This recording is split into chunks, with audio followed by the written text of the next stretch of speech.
Hello guys, स्वागत है आपका अपने प्यारे से यूट्यूब चैनल प्रज्ञा एजुकेशन सोसाइटी में। तो गाइस, आज मैं लेकर आई हूँ वैसे प्रश्नों का उत्तर जो कि हमारे कोचिंग संस्था यानी प्रज्ञा एजुकेशन सोसाइटी में या प्रज्ञा साइंस कोचिंग सेंटर में जीके जीएस का प्रतियोगिता हुआ था। कब? तो 13 नवंबर को हुआ था और उसका रिजल्ट भी निकला 14 नवंबर को चिल्ड्रन डे के शुभ अवसर पर। तो मैं क्लास 12 का, क्योंकि सभी क्लास का क्वेश्चन जो था अलग अलग था, तो आज मैं क्लास 12 का सेट ए का बताऊंगी और सेट भी अलग अलग था लेकिन क्वेश्चन एक ही था। तो सेट ए का मैं बताऊंगी। आज इसका जितने भी प्रश्न है 100 प्रश्न था, उन सभी का आंसर बताऊंगी। तो आपको जो डाउट होगा आप देख सकते हैं, आपने कहाँ कहाँ गलती किया था एग्जाम में आप, तो इसका आप आंसर जान सकते हैं। तो चलिए आज क्लास शुरू करते हैं।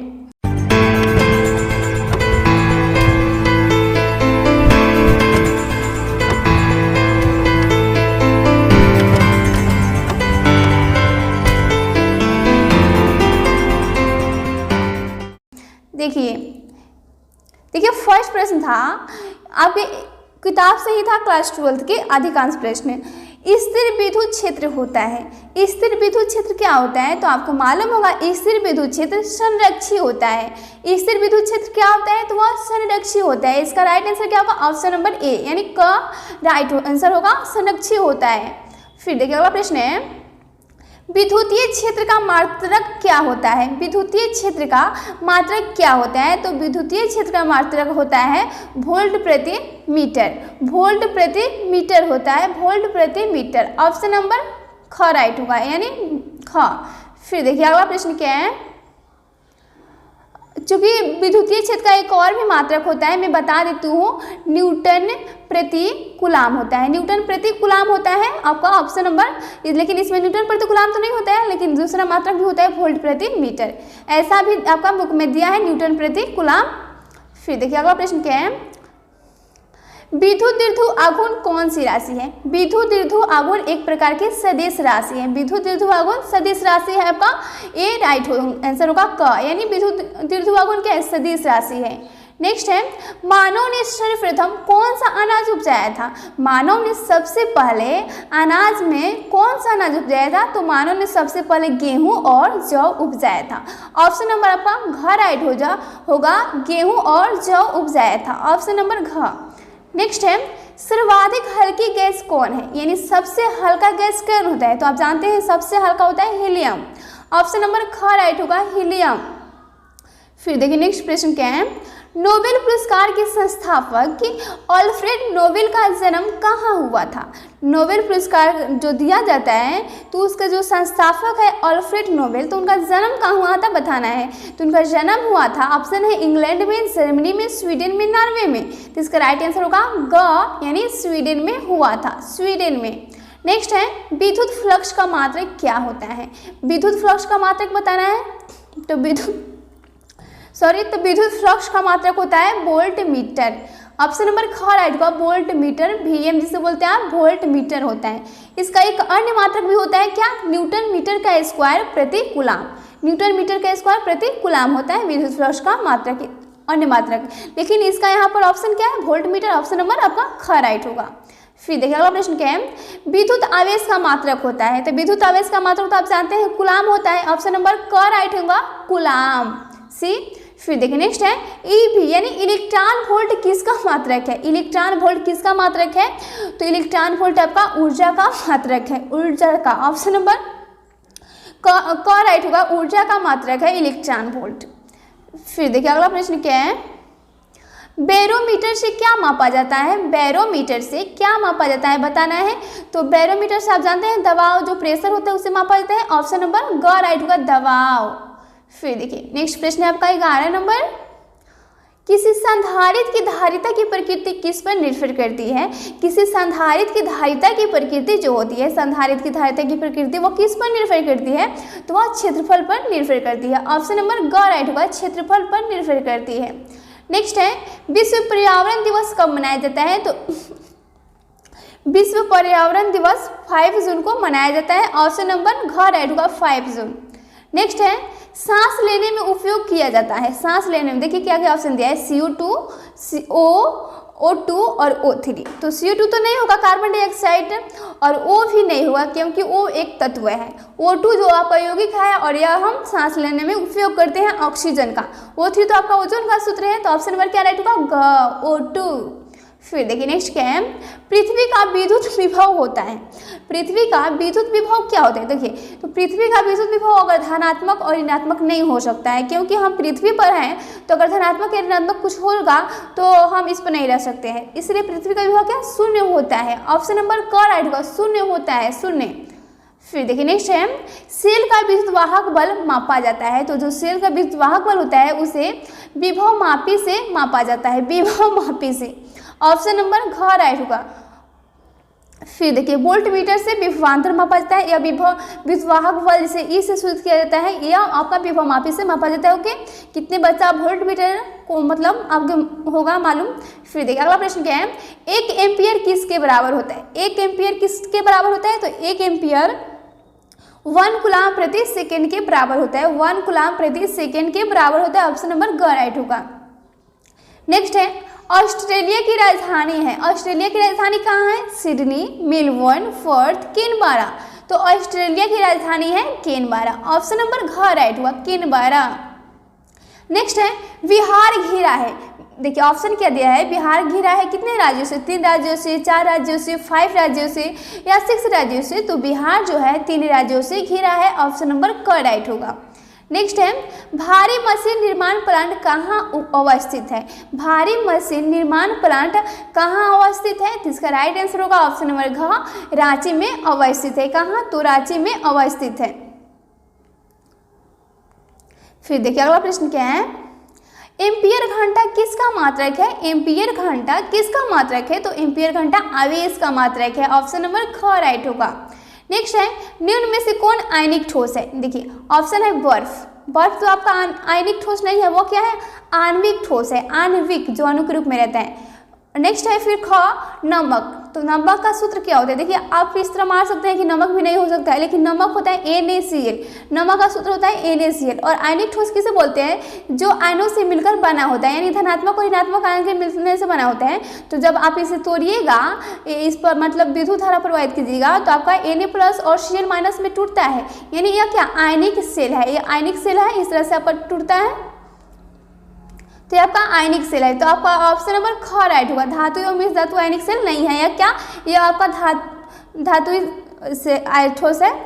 ऑप्शन नंबर ख राइट होगा। फिर देखिए अगला प्रश्न क्या है, रासायनिक खाद कारखाना कहाँ अवस्थित है। तो रासायनिक खाद कारखाना बरौनी और सिंदरी में अवस्थित है। ऑप्शन नंबर आपका ग राइट होगा, बरौनी और सिंदरी में। नेक्स्ट है, दर स्थिरांक के निर्भर करता है। के क्या, यह दर स्थिरांक है, यानी वेग स्थिरांक। दर स्थिरांक जो के है वो किस पर निर्भर करता है, तो यह देखिए यह सांद्रण पर निर्भर करता है, यह सांद्रण पर निर्भर करता है। ऑप्शन नंबर आपका ग राइट होगा, सांद्रण पर निर्भर करता है। आप पढ़े होंगे वेग समीकरण, तो उसमें आपका जो अभिकारक होता है उसे सांद्रण के रूप में बदला जाता है, और के वहाँ पर रहता है, तो यह सांद्रण पर निर्भर करता है, क्योंकि वह जो स्थिरांक जो होता है वह बढ़ेगा तो यह घटेगा, घटेगा तो बढ़ेगा, इस तरह से होता है। तो क्या, सांद्रण पर निर्भर करता है। आप पढ़े होंगे, आपका फिजिकल केमिस्ट्री में है। फिर देखिए अगला प्रश्न क्या है, और कारक जो अभिक्रिया की दर को प्रभावित करता है, इसमें से कौन है जो कि अभिक्रिया की जो दर होती है प्रभावित करता है, उसे इफेक्टेड करता है। तो टेम्परेचर, प्रेशर और सांद्रण, ये सभी उसको प्रभावित करता है अभिक्रिया की दर को। ऑप्शन बराबर का क, ख और ग, यानी इनमें से सभी राइट होगा। ऑप्शन नंबर होगा घ राइट होगा, ऑल ऑफ दिस। फिर देखिए अगला प्रश्न क्या है, किस ग्रह को उपग्रह नहीं है। इसमें देखिए क्या ऑप्शन दिया, मंगल, वरुण। देखिए मंगल और वरुण का तो है, प्लूटो का भी है, लेकिन बुध का नहीं है एक अपना उपग्रह। ऑप्शन नंबर घ राइट होगा, घ। फिर देखिए अगला प्रश्न क्या है, ताप वृद्धि के कारण प्रतिक्रिया का अर्ध आयु क्या होता है। ताप वृद्धि के कारण प्रतिक्रिया का अर्ध आयु घटता है। ऑप्शन नंबर ख राइट होगा, ताप वृद्धि के कारण प्रतिक्रिया का अर्ध आयु घटता है। अर्ध आयु देखिए, आप अर्ध आयु को हाफ टी से सूचित किया जाता है, हाफ टी से सूचित किया जाता है। तो इसका जब घटेगा, जब ताप में वृद्धि किया जाएगा तो अर्ध आयु इसका घटेगा। नेक्स्ट है, भारत में केंद्र शासित प्रदेश कितनी है। तो भारत में केंद्र शासित प्रदेश की संख्या 8 है। ऑप्शन नंबर ख राइट होगा, 8 है। फिर देखिए अगला प्रश्न है, फास्फोरस पेंटाऑक्साइड P2O5 होता है फास्फोरस पेंटाऑक्साइड का सूत्र P2O5। तो यह क्या है बताना है, फास्फोरस पेंटाऑक्साइड क्या है। तो यह एक अवशोषक के रूप में कार्य करता है, फास्फोरस पेंटाऑक्साइड अवशोषक के रूप में कार्य करता है। ऑप्शन नंबर ख राइट होगा। फिर देखिए अगला प्रश्न है, ठोस पदार्थ में द्रव के परिक्षेपण को कहते हैं।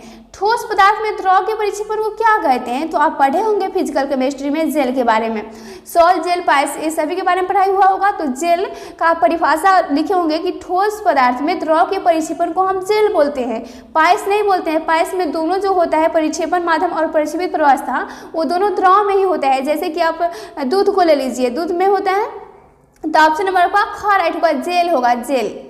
फिर देखिए अगला प्रश्न क्या है, विद्युत अपघट्य का उदाहरण है। इसमें बताना है विद्युत अपघट्य का उदाहरण कौन है। तो देखिए चीनी, जो कि आपका विद्युत अपघट्य का उदाहरण नहीं है, या विद्युत अनअपघट्य का है। यूरिया भी नहीं है, बेंजीन भी नहीं है, तो क्या होगा, सोडियम एसीटेट। ऑप्शन नंबर घ राइट होगा, सोडियम एसीटेट, CH3COONA। क्या राइट है इसका सूत्र का, आप इसमें विद्युत धारा प्रवाहित कीजिएगा तो यह टूट जाएगा, प्लस माइनस में CH3COONA, सोडियम एसीटेट का आपका सूत्र होगा Na। फिर देखिए अगला प्रश्न क्या है, विश्व में महादेशों की संख्या कितनी है। विश्व में महादेशों की संख्या बताना है, तो इसका राइट आंसर होगा 7। विश्व में महादेशों की संख्या 7 है। ऑप्शन नंबर ख राइट होगा। नेक्स्ट है, दूध एक है। तो देखिए दूध आपका पायस है। ऑप्शन नंबर घ राइट होगा, दूध पायस है। नेक्स्ट है, भूपर्वती में सर्वाधिक मात्रा में पाया जाता है, यानी पृथ्वी के अंदर सबसे अधिक मात्रा में क्या पाया जाता है। तो ये आपका राइट आंसर होगा एल्युमिनियम। एल्युमिनियम सबसे ज़्यादा पाया जाता है, एल्युमिनियम, जो कि बक्साइट से प्राप्त किया जाता है। फिर देखिए नेक्स्ट है, कुल कीमत के हिसाब से जो राज्य खनिज उत्पादन में अग्रणी यानी वो आगे है, सबसे आगे चल रहा है, वो बताना है उस राज्य का नाम। तो उसका राइट आंसर होगा, बिहार तो नहीं है, पश्चिम बंगाल भी नहीं है, यानी उड़ीसा हो सकता है। ऑप्शन नंबर ग राइट होगा, उड़ीसा। नेक्स्ट है, जर्मेनियम में इंडियम मिलाने से कैसा अर्धचालक बनता है। जर्मेनियम में इंडियम क्या है आपका पी टाइप, इसका आप निकालेंगे इलेक्ट्रॉनिक विन्यास, तो इसके जो अंतिम बाह्य कक्षा होगा उसमें 3 आएगा इलेक्ट्रॉन, जिसे संयोजी इलेक्ट्रॉन बोलते हैं।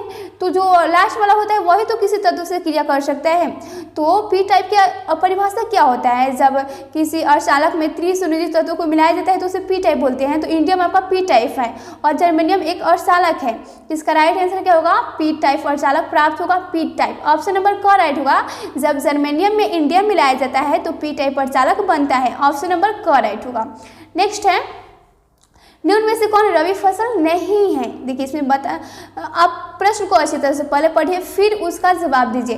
पूछा जाए निम्न में से कौन रबी फसल नहीं है, तो गेहूं तो आपका रबी फसल है, गेहूं के साथ चना भी होता है, तिलहन भी होता है, ये सभी आपका रबी फसल है। लेकिन जो मूंगफली है आपका खरीफ फसल है। ऑप्शन नंबर घ राइट होगा, मूंगफली नहीं है रबी फसल। नेक्स्ट है, हीलियम का मुख्य स्रोत क्या है। तो वैसे हीलियम का तो मुख्य स्रोत सूर्य होता है, लेकिन सूर्य तो यहाँ पर दिया नहीं, मोनाजाइट होगा। ऑप्शन नंबर ग राइट होगा। कहीं कहीं मोनाजाइट ना लिखकर सूर्य भी लिखा जाता है, तो आप सूर्य को राइट मारिएगा। यहाँ पर हालांकि मोनाजाइट है तो मोनाजाइट आपका राइट होगा। लेमिनेरिया किस में से आपका, जो लेमिनेरिया है यह एक प्रकार का समुद्री घास है जिसे आयोडीन प्राप्त किया जाता है। ओके, फिर देखिए अगला प्रश्न क्या है, किसे रिएक्टर स्केल में मापा जाता है। रिएक्टर स्केल में तो सभी को मालूम होगा, भूकंप की जो तीव्रता होती है उसे मापा जाता है। ऑप्शन नंबर ख राइट होगा। नेक्स्ट है, त्रिपिटक धार्मिक ग्रंथ है। ये जो त्रिपिटक धार्मिक ग्रंथ है ये किससे रिलेटेड है, तो यह बौद्धों का यह एक धार्मिक ग्रंथ है, बौद्धों का। ऑप्शन नंबर घ राइट होगा। नेक्स्ट है, साइनाइड विधि द्वारा प्राप्त होता है। तो साइनाइड विधि के द्वारा सिल्वर को प्राप्त किया जाता है। ऑप्शन नंबर ग राइट होगा। फिर देखिए अगला प्रश्न क्या है, मेलाकाइट किसका एल्स का है। मेलेकाइट किसका एल्स का है, तो ये जो मेलेकाइट है यह आपका कॉपर का एल्स का है, कॉपर का एल्स का है। ऑप्शन नंबर घ राइट हुआ, कॉपर का। मेलेकाइट जिसका सूत्र होता है CuCO3 × CuOH होल्ड बाय 3 होता है। ऑप्शन नंबर आपका घ राइट होगा। मेलेकाइट जो है कॉपर का या तांबा का आपका एल्स का है। नेक्स्ट है, गेलना किस धातु का एल्स है। जो गेलना है ये आपका शीशा का एल्स का, Pb। ऑप्शन नंबर क राइट होगा।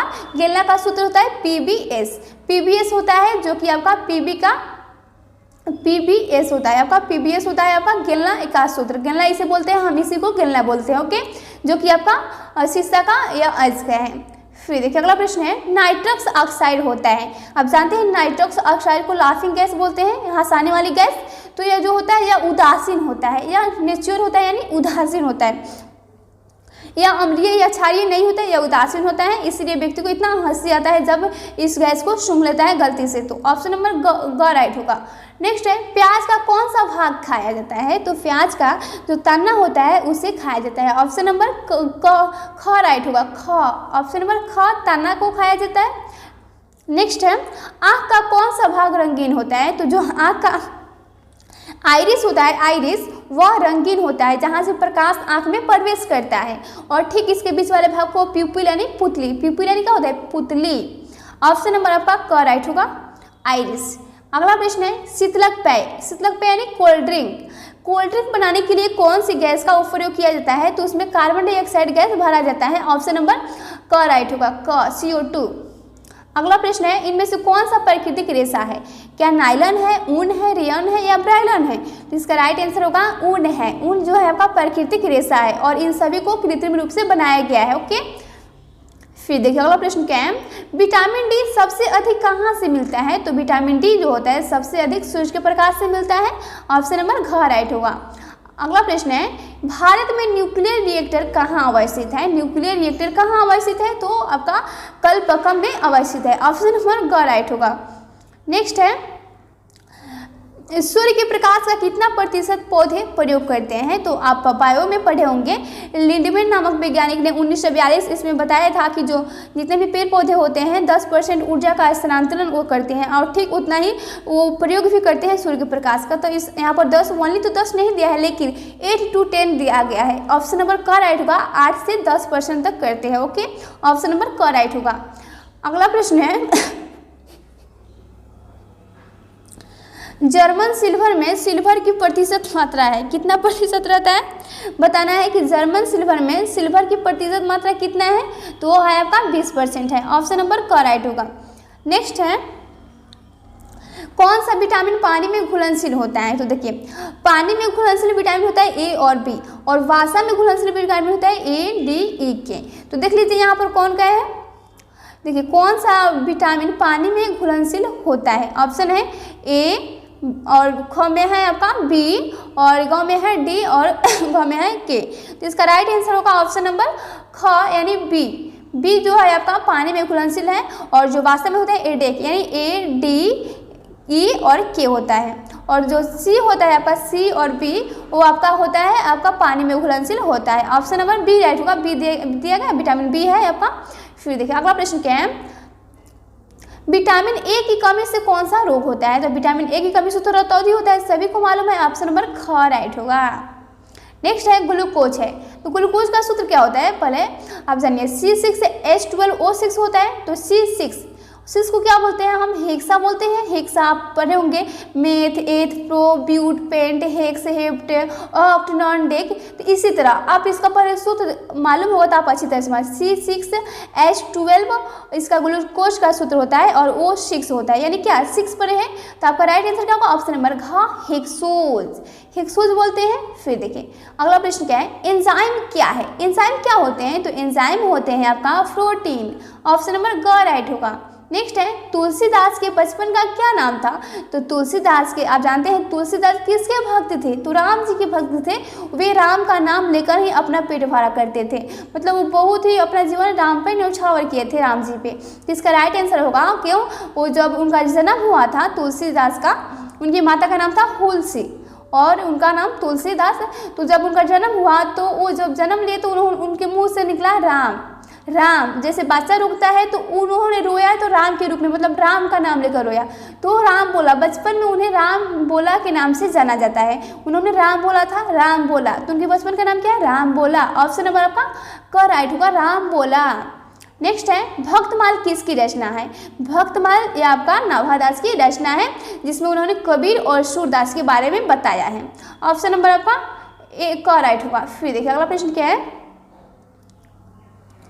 छप्पई कितनी पंक्तियों का छंद होता है? छप्पई कितनी पंक्तियों का क्षय होता है? तो छप्पई यानी 6। ऑप्शन नंबर आपका ग राइट होगा, 6 पंक्तियों का छंद होता है। नेक्स्ट है, परमाणु बम किस सिद्धांत पर बना है? तो परमाणु बम जो है ये आपका नाभिकीय विखंडन के सिद्धांत पर बना है। ऑप्शन नंबर क राइट होगा, नाभिकीय विखंडन के सिद्धांत पर। फिर देखिए अगला प्रश्न है, सजल जलजात में कौन सा अलंकार है? तो सजल जलजात, इसका मतलब बता रहा है, इसका रूप बता रहा है कि सजल जलजात। वैसे तो कमल जलजात यानी कमल, लेकिन सजल जलजात यानी पानी से रस से भरा हुआ है, वह मतलब रसमयी हो गया है। सजल जलजात जैसे जब खिलाता है सूर्य भगवान उगते हैं तो नहीं कमल खिलाता है, तो उस समय का दृश्य बता रहा है सजल जलजात, यानी उसके रूप का चर्चा कर रहा है। उपमा तो नहीं दे रहा है किसी का, तो इसका राइट आंसर क्या होगा? रूपक के, रूपक उसका बता रहा है। किसी की विशेषता अगर बताया जाता है उसके जैसे कि विशेषण आप पढ़े होंगे, आगा कुछ काला लाल कुछ बताया जाता है, ठीक इसी तरह अलंकार में भी होता है। ऑप्शन नंबर ख राइट होगा। अगला प्रश्न है, अनुराग का विलोम क्या होगा? तो अनुराग का विलोम होगा विराग। ऑप्शन नंबर ख राइट होगा, विराग होगा, अनुराग विराग। नेक्स्ट है, तम का विलोम क्या होता है? तम माने होता है अंधेरा, तो इसका विलोम क्या होगा? ज्योति। ऑप्शन नंबर घ राइट होगा। नेक्स्ट है, किसी अर्धगोलीय ठोस की वर्ग पृष्ठ एवं संपूर्ण पृष्ठ के क्षेत्रफल में क्या अनुपात होगा? तो आपका अर्धगोलीय ठोस का पहले वर्ग पृष्ठ निकालिए, फिर संपूर्ण पृष्ठ निकालिए, उसका रेशियो निकालना है और तो जो आएगा उसका हो जाएगा। तो इसका राइट आंसर होगा ग 2:3। वर्ग पृष्ठ क्या होता है आपका? वो ऊपर रखिए, फिर उसका संपूर्ण पृष्ठ रखिए और निकालना होता है। ऑप्शन नंबर आपका ग राइट होगा। नेक्स्ट है, निम्न में से कौन प्रायिकता संभव नहीं है? तो आप जानते हैं प्रायिकता आपका माइनस में नहीं होता है। ऑप्शन नंबर ग राइट होगा, -2 संभव नहीं है। नेक्स्ट है, श्रेणी दिया गया है, समानांतर श्रेणी आप पढ़े होंगे जिसे एपी बोला जाता है, तो समानांतर श्रेणी दिया गया है -5, -15, -25, -35। इसका 10वां पद बताना है कि क्या होगा? 10वां पद बताना है तो आपका 10वां पद हो जाएगा, आप निकाल सकते हैं सूत्र के अकॉर्डिंग, या इस तरह भी आप बता सकते हैं। माइनस में 95 होगा 10वां पद। ऑप्शन नंबर क राइट होगा। नेक्स्ट है, शिवालय में कौन सा समास है? शिवालय यानी शिव के लिए आलय, यानी शिव का जो घर होता है शिवालय। तो आप पढ़े होंगे समास, तत्पुरुष समास होता है, कर्मधारय समास, द्विगु समास, द्वंद्व समास, सव्य समास, अव्ययभाव समास। तो जो जिसमें आपका आता है ये कर्ता कारक जो आता है, कर्ता ने कर्म को, ये सभी तत्पुरुष के अकॉर्डिंग रखे गए हैं। तो शिव के लिए आलय, कर्ता ने कर्म को, संप्रदान के लिए, ये संप्रदान तत्पुरुष है ना, यानी ऑप्शन नंबर ख राइट होगा। तो तत्पुरुष समास है या कौन सा संप्रदान तत्पुरुष समास है? ऑप्शन नंबर ख राइट होगा। नेक्स्ट है, लेन देन में कौन सा समास है? लेन देन यानी आप पढ़े होंगे जिसमें उसका अपोजिट भी होता है, लेन देन, लोटा डोरी, भाई बहन, माता पिता, ये सभी क्या द्वंद्व समास है, द्वंद्व। ऑप्शन नंबर घ राइट हुआ, द्वंद्व।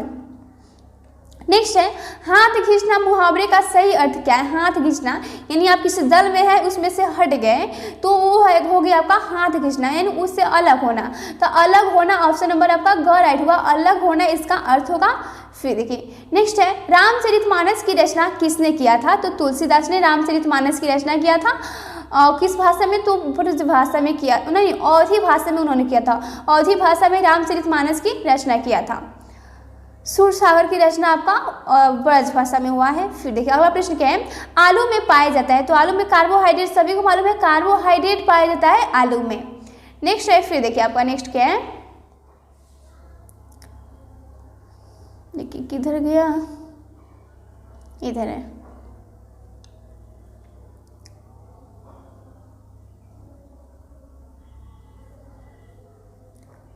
देखिए 70 नंबर प्रश्न आपका सभी बुक से आपका था प्रश्न, मतलब सभी बुक से मिला जुला कर था। When did doctor Zakir Hussain die? यानी डॉक्टर जाकिर हुसैन आपका जो चैप्टर में है Bharat is my home chapter के ये राइटर है, तो उनका कब मृत्यु हुआ था बताना है। तो उनका तो जन्म हुआ था 1897 में हुआ था, लेकिन मृत्यु कब हुआ था बताना है। तो उनका मृत्यु हुआ था 1969 में हुआ था। ऑप्शन नंबर घ राइट होगा, 1969 में उनका मृत्यु हुआ था। अगला प्रश्न है, विश्व व्यापार संगठन की स्थापना कब हुआ था? विश्व व्यापार संगठन की स्थापना हुआ था 1995 में हुआ था, 1995 में, यानी 1995 में हुआ था विश्व व्यापार संगठन का स्थापना। फिर देखिए अगला प्रश्न है, व्हेन डिड रूसेल डाई? यानी जो रूसेल है, बर्टन रूसेल, इनका मृत्यु कब हुआ था? तो इसका बताना है, मृत्यु इनका हुआ था आपका 1970 ईस्वी में हुआ था। ऑप्शन नंबर ख राइट होगा, 1970। नेक्स्ट है, निम्न में से कौन शुद्ध है? इसमें बताना है शुद्ध शब्द इसमें से कौन है। शुद्ध बताना है। देखिए एक है SERVENT जो कि गलत है, फिर ख है आपका SERVENT ये भी गलत है, ग है SERVENT ये लगता है सही है, घ है फिर SERVENT, इसका राइट आंसर होगा आपका ग, सर्वेंट होता है SERVANT, ऑप्शन नंबर ग राइट होगा। फिर देखिए नेक्स्ट है भाववाचक संख्या का उदाहरण है, इसमें बताना है पुरुष तो भाववाचक नहीं होगा और मनुष्य भी नहीं होगा, ऐसे भी जातिवाचक है, हारा भी नहीं होगा, यानी लड़कपन, ऑप्शन नंबर क राइट होगा लड़कपन, बचपन, लड़कपन, बुढ़ापा ये सभी को हम भाववाचक के अंतर्गत रखते हैं ना। फिर देखिए अगला प्रश्न है प्रार्थना समाज का संस्थापन कौन है, तो प्रार्थना समाज का संस्थापक है आत्मा राम, ऑप्शन नंबर घ राइट होगा। नेक्स्ट है निम्न में से कौन शुद्ध है, इसमें बताना है शुद्ध शब्द बताना है, देख लीजिए तो इसका राइट आंसर हो जाएगा, मैं बता देती हूँ क होगा, गार्जियन GUARDIN होता है, ऑप्शन नंबर क राइट होगा। नेक्स्ट है गुटेनबर्ग का जन्म किस देश में हुआ था, प्रिंटिंग प्रेस का ये आविष्कार किए थे गुटेनबर्ग ने, तो बताना इनका जन्म हुआ था, तो इनका जन्म हुआ था जर्मनी में हुआ था।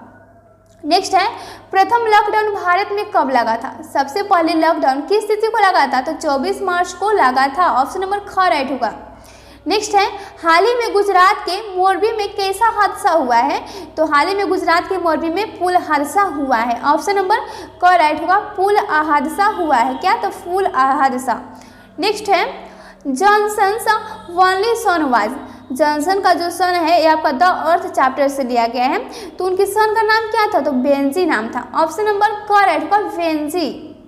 नेक्स्ट है I must keep our temper dash control, तो यहाँ पर प्रीपोजिशन लगाना है, सुटेबल प्रीपोजिशन यहाँ पर क्या होगा बताना है, यहाँ पर सुटेबल प्रीपोजिशन हो जाएगा आपका इन होगा, इन अपने गुस्सा पर नियंत्रण रखें, ऑप्शन नंबर आपका क राइट होगा in, I must keep off our temper in control. Next है नमक का परमाणु द्रव्यमान कितना होता है, तो देखिए नमक का सूत्र क्या होता है, NaCl होता है, NaCl, तो परमाणु द्रव्यमान कैसे निकाला जाता है, देखिए जो Na सोडियम है इसका परमाणु संख्या पहले परमाणु संख्या होता है 11 और परमाणु द्रव्यमान इसका कितना होता है, तो इसका होता है 23, परमाणु द्रव्यमान 23 होता है। और देखिए क्लोरीन का परमाणु संख्या 17 होता है और इसका परमाणु द्रव्यमान संख्या कितना होता है तो होता है इसका द्रव्यमान संख्या 35.5 होता है, तो आप जोड़ दीजिएगा तो आएगा आपका 58.5 आएगा। इस तरह से जो भी तत्व दिया होगा उसका परमाणु द्रव्यमान निकालेंगे, उसको जोड़ेंगे, जो आएगा वो आपका परमाणु द्रव्यमान होता है, ऑप्शन नंबर आपका ख राइट होगा, कितना, तो 58.5 राइट आंसर होगा, 58.5। फिर देखिए नेक्स्ट है प्रश्न कागज का आविष्कार किस देश में हुआ था, तो कागज का तो चीन में हुआ था, सभी को मालूम है, ऑप्शन नंबर 105 ईस्वी में हुआ था चीन में, ऑप्शन नंबर क राइट होगा। नेक्स्ट है निम्न में से कौन मिश्रण है, मिश्रण बताना है इसमें से कौन सॉरी इसमें बताना है, निम्न में से मिश्रण बताना है, मिश्रण कौन है, तो देखिए ऑप्शन है नमक, नमक तो मिश्रण नहीं है, चीनी भी नहीं है, जल भी नहीं है, बालू है, ऑप्शन नंबर घ राइट होगा बालू। फिर देखिए अगला प्रश्न है ही क्लाइम्ड डैश द लेडर, वह चढ़ता है किस पर, तो यहाँ पर प्रीपोजिशन बताना है, सुटेबल प्रीपोजिशन क्या होगा, ऑप्शन है इन, ऑन, अंडर, ऑफ, इसका राइट आंसर होगा अन, अन, ऑप्शन नंबर बी राइट होगा अन। नेक्स्ट है Ram is suffering dash fever, तो आप लिखते हैं Ram is suffering from fever, Ram बुखार से पीड़ित है, ऑप्शन नंबर सी राइट होगा फ्रॉम। नेक्स्ट है this is the dash dog, this is the dash dash, यहाँ पर क्या होगा प्रीपोजिशन, वेरी, अगली, मस्ट, फेयर, इसका राइट आंसर क्या होगा, this is the very dog, यह वही कुत्ता है, ऑप्शन नंबर आपका ए राइट होगा, a very, this is the very dog क्या, तो यह वही कुत्ता है, ऑप्शन नंबर ए राइट होगा।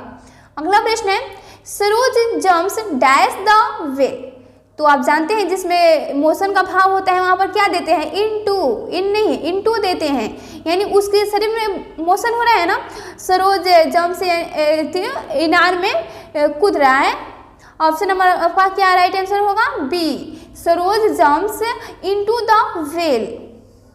फिर देखिए आपको अगला प्रश्न क्या है, the sun dash rises in the east, तो ये तो प्रेजेंट इंडेफिनिट टेंस का है, तो इसमें इज मार्क तो नहीं लगता है, the sun rises in the west, यानी तो यहाँ पर देखिए ऑप्शन क्या दिया है, is, will, moist, none of this. तो यहाँ पर तो कोई नहीं होगा, ऑप्शन नंबर डी राइट होगा, क्योंकि यह सेंटेंस ही सही है। The sun rises in the east, सूरज पूरब में उगता है। अगला प्रश्न है dash I read this book. यहाँ पर मॉडल वर्ब लगाना है, क्या होगा? देखिए क्या ऑप्शन दिया गया है, मे, माइट, मॉइस्ट, कैन। तो देखिए यहाँ पर तो सभी हो सकता है, लेकिन कौन ज़्यादा पोलाइटनेस दिखाता है ये आपको देखना होगा। मे तो होगा नहीं, माइट भी नहीं होगा, मॉइस्ट हो सकता है, कैन तो नहीं होगा।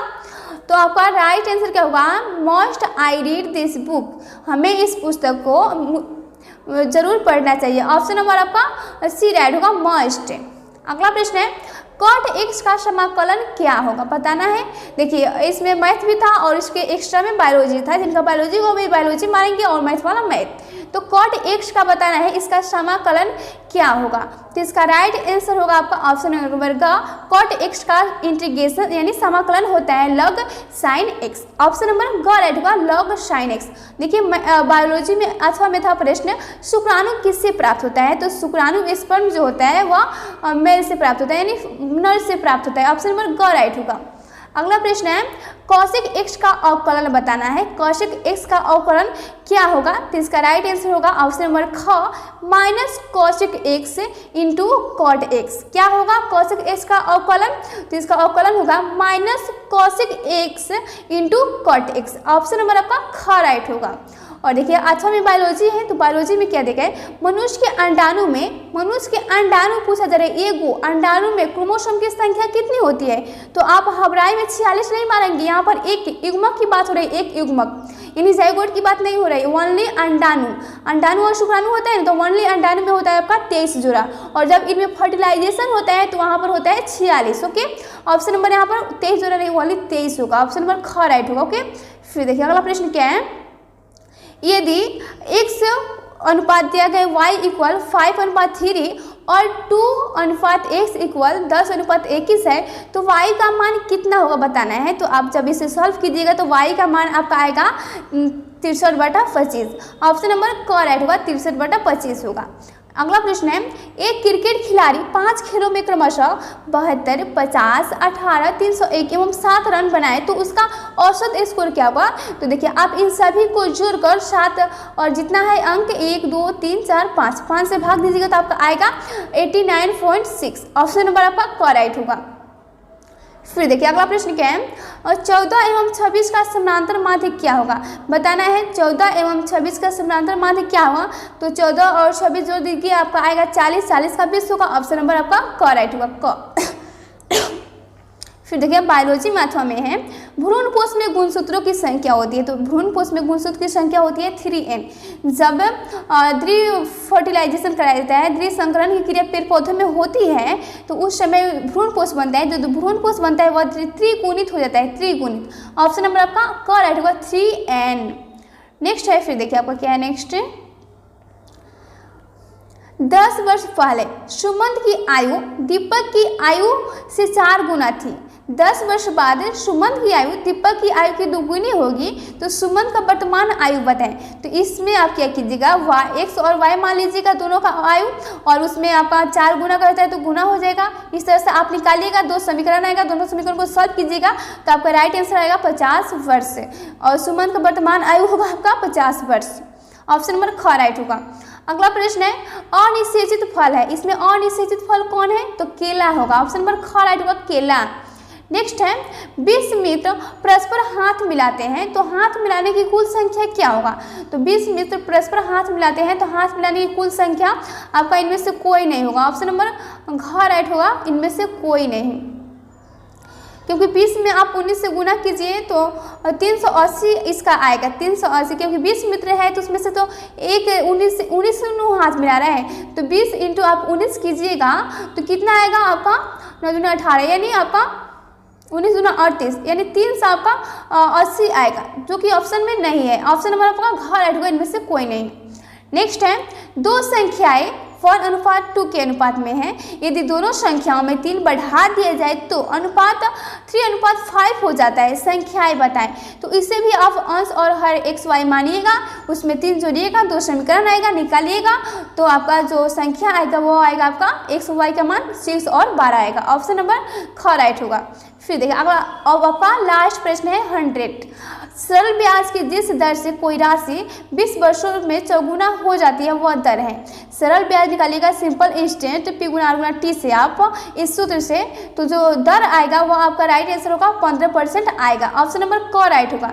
देखिए बायोलॉजी में अथवा में है टर्नर सिंड्रोम उत्पन्न होता है। तो जो टर्नर सिंड्रोम उत्पन्न होता है वह महिलाओं में उत्पन्न होता है। महिलाओं में क्या उत्पन्न होता है? तो इसमें होता है जो गुणसूत्र की संख्या होती है वो 45 हो जाती है। गुणसूत्र की यानी क्रोमोसोम की संख्या परिवर्तन जो होता है ना वो 46 तो हम जानते हैं होता है, लेकिन कम बेसी हो जाता है जो कि आपका आनुवंशिक रोग हो जाता है। ऑप्शन नंबर क राइट होगा। यह जो होता है इसमें महिलाओं में 45 गुणसूत्र हो जाते हैं जिसके कारण टर्नर सिंड्रोम होता है। ऑप्शन नंबर क राइट होगा। इसके कारण महिलाओं में जनन क्षमता उसका नहीं हो पाता है। ऑप्शन नंबर क राइट होगा। तो फ्रेंड्स आप मुझे आशा है आप इन सभी प्रश्नों को अच्छी तरह से आप मिला लीजिएगा, आपका कितना सही कितना गलत है। और जो आपको प्रश्न गलत हुआ आपको नया प्रश्न सीखने को भी मिला, इसलिए कहा जाता है किसी भी कंपटीशन में आप ज़रूर भाग लीजिए। कहीं भी क्विज प्रतियोगिता हो रहा है वहाँ पर भाग लीजिए। हाँ सही ना हो हमारा टॉपर में ना आए, लेकिन कुछ सीखने को तो मिलता है। तो चलिए मिलते हैं अगले वीडियो में। जय हिंद जय भारत।